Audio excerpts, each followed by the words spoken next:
ರಾಜ್ಯದ ಜನಸಾಮಾನ್ಯರಿಗೆ ಶಾಕ್ ಮೇಲೆ ಶಾಕ್. ಮತ್ತೆ ಅಕ್ಕಿ ಬೆಲೆ ಗಗನಕ್ಕೆ, ಗ್ರಾಹಕರು ಪಾತಾಳಕ್ಕೆ. ಏನೇ ಒಂದು ಬೆಲೆ ಏರಿಕೆ ಆದ್ರೂ ಕೂಡ ಗ್ರಾಹಕರ ಜೇಬಿಗೆ ಕತ್ತರಿ ಫಿಕ್ಸ್. ರಾಜ್ಯದ ಜನಸಾಮಾನ್ಯರಿಗೆ ಶಾಕ್ ಮೇಲೆ ಶಾಕ್.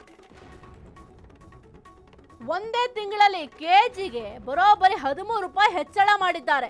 ಸಾಮಾನ್ಯರ ತಟ್ಟೆಯಲ್ಲಿ ಅನ್ನಕ್ಕೂ ಬಿತ್ತು ನೋಡಿ ಕತ್ತರಿ.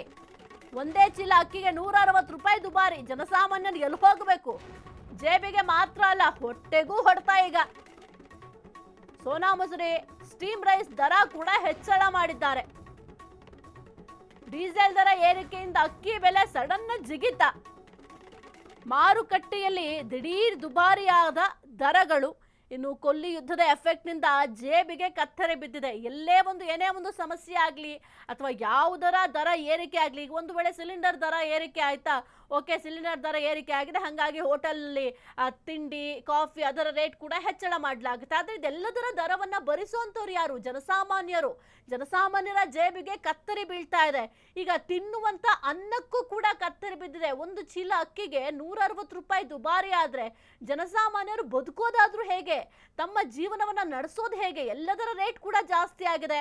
ಆದರೆ ಬರುವಂಥ ಸಂಬಳ ಮಾತ್ರ ಅಷ್ಟೇ ಇರುತ್ತೆ.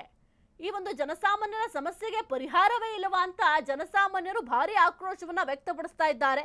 ಇನ್ನು ಒಂದೇ ತಿಂಗಳಲ್ಲಿ ಕೆಜಿಗೆ ಬರೋಬ್ಬರಿ 13 ರೂಪಾಯಿ ಏರಿಕೆ ಮಾಡಿದ್ದಾರೆ. ಒಂದು ಚೀಲ ಅಕ್ಕಿಗೆ 160 ರೂಪಾಯಿ ಹೆಚ್ಚಳ. ಸದ್ಯಕ್ಕೆ ಸೋನಾ ಮಸೂರಿ ಆಗಿರ್ಬೋದು, ಈ ಒಂದು ಸ್ಟೀಮ್ ರೈಸ್ ಅಂತ ಏನಿದೆ ಅದರ ರೇಟ್ ಕೂಡ ಜಾಸ್ತಿ ಮಾಡಲಾಗಿದೆ. ಒಂದು ಕಡೆ ಯಾಕೆ ಇಷ್ಟೊಂದು ರೇಟ್ ಜಾಸ್ತಿ ಆಗ್ತಾ ಇದೆ ಅಂತ ಕೇಳಿದ್ರೆ, ಡೀಸೆಲ್ ದರ ಏರಿಕೆ ಆಗಿದೆ, ಹಾಗಾಗಿ ನಾವು ಕೂಡ ಅಕ್ಕಿ ಬೆಲೆ ಏರಿಕೆ ಮಾಡಿದ್ದೀವಿ ಅಂತ ಸಬೂಬನ್ನ ಕೊಡ್ತಾರೆ. ಆದರೆ ಜನಸಾಮಾನ್ಯರು ಇದರಿಂದ ಸಫರ್ ಆಗ್ತಾ ಇದ್ದಾರೆ.